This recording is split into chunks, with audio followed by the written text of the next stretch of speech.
Hello, my fellow weirdlings. It's Margot, and today I'm bringing you the heartwarming true Thanksgiving story of infamous hijacker turned modern folk hero D.B. Cooper and his possible affection for Franco-Belgian comic books. If you like comics, adventure, or mystery, keep watching.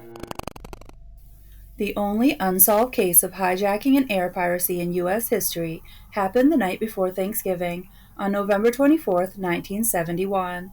A man calling himself Dan Cooper boarded Northwest Airlines Flight number 305 in Portland, Oregon, paying in cash for a one-way ticket bound for Seattle, Washington. A short 30-minute flight, which was only at about one-third passenger capacity that day.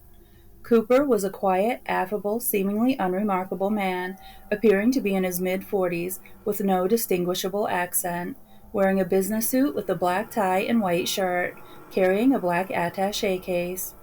He kept to himself in seat 18C and calmly ordered a bourbon and soda while waiting for takeoff. The flight left on schedule at 2:50 p.m. All on board settled in for what should have been a smooth, uneventful, routine commute.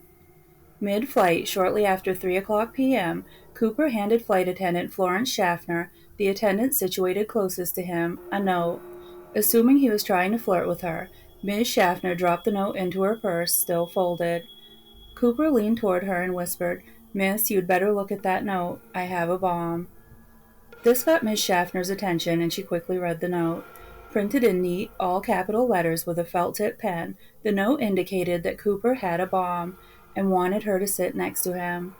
Schaffner sat and asked to see the bomb. He showed her a glimpse of the wires of the explosive device, attached to 8 red cylinders, which she later described as 4 on top of 4, and a large cylindrical battery, and politely asked that she transcribe what he was about to tell her to pass along to the pilot. A few minutes later, the flight attendant delivered the new note to the plane's cockpit. In it, the man demanded 4 parachutes, 2 primary and 2 reserve, $200,000 in negotiable American currency, and a fuel truck standing by in Seattle to quickly refuel the airplane upon arrival. $200,000 in 1971 would be equivalent of about $1,278,000 today.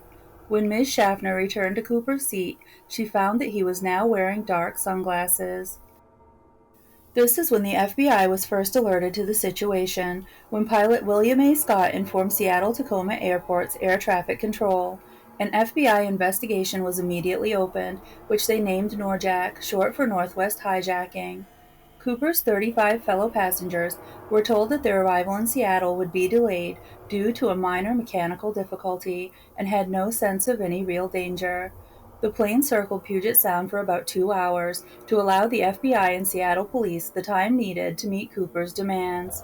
Northwest President Donald Dyrop authorized payment of the ransom and advised airline employees to cooperate fully with Cooper's demands.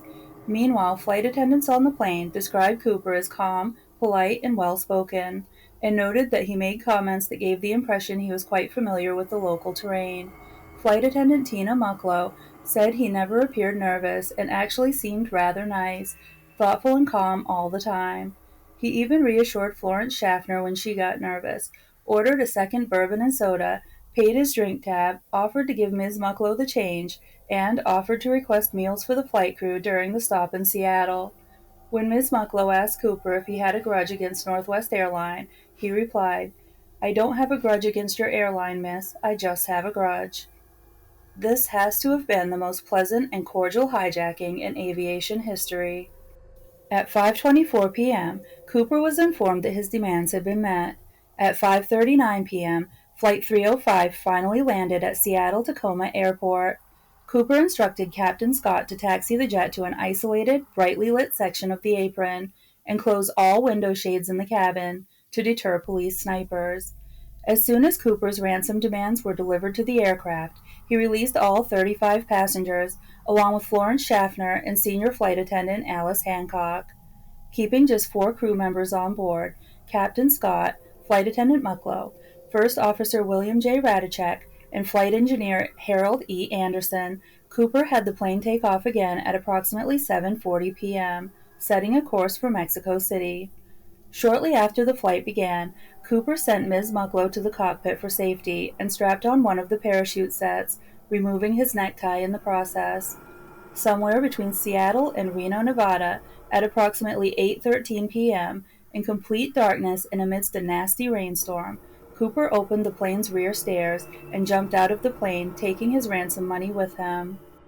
The Boeing 727 and its crew landed safely at Reno Airport at approximately 10:15 p.m., and the man calling himself Dan Cooper was never seen again. Local police and FBI agents immediately began questioning possible suspects. One of the first was an Oregon man with a minor police record named D.B. Cooper, on the off chance that the hijacker had used his real name or the same alias in a previous crime. He was quickly ruled out as a suspect, but a Portland reporter named James Long, rushing to meet his deadline, confused the eliminated suspect's name with the pseudonym used by the hijacker. A wire service reporter republished the error, and the misnomer snowballed from there, resulting in Dan Cooper quickly becoming D.B. Cooper in the public consciousness. What then ensued was an extensive FBI investigation that ended up being active for 45 years. They interviewed hundreds of people, tracked leads nationwide, and scoured the aircraft for evidence. By the 5-year anniversary of the hijacking, they'd considered more than 800 suspects and eliminated all but 24 of them. The FBI finally called off the official search in 2016, announcing that they were reallocating the funds to focus on other investigative priorities. The more than 60-volume case file is still available to the public on the FBI.gov website, and the public have been invited to continue the investigation. As a result, amateur sleuths and scientists are still digging into the mystery, coming up with many intriguing theories. I'll be getting into one of those in just a minute. The FBI has long theorized that Cooper probably hadn't survived his jump from the airplane, though there's certainly no proof of his death or even the location of his landing. I've always felt this was wishful thinking on the part of the investigators, and they'd severely underestimated the man's skill levels and ingenuity. In my opinion, they've openly made an awful lot of bold assumptions based on very little information, and dismissed potentially useful evidence that didn't fit their theory. On February 10, 1980, an 8-year-old boy named Brian Ingram was vacationing with his family on the Columbia River at a beachfront known as Tina Bar, about 9 miles downstream from Vancouver, Washington, when he found a rotting package containing $5,800 in $20 bills. Cooper's ransom money had been given to him in packets of $20 bills, and these bills, still bundled in the packets and original rubber bands, matched some of the ransom money's serial numbers. This discovery raised far more questions than answers, and citizen investigations are still ongoing. Brian Ingram, now obviously a grown man, has even aided in those investigations. In 1986, the recovered bills were divided equally between young Brian Ingram and Northwest Airlines insurer, with the FBI retaining 14 examples as evidence. Ingram sold 15 of his bills at auction in 2008 for about $37,000. We can get into some of the myriad of alternate theories in future videos. Today, we'll just talk about the comic books.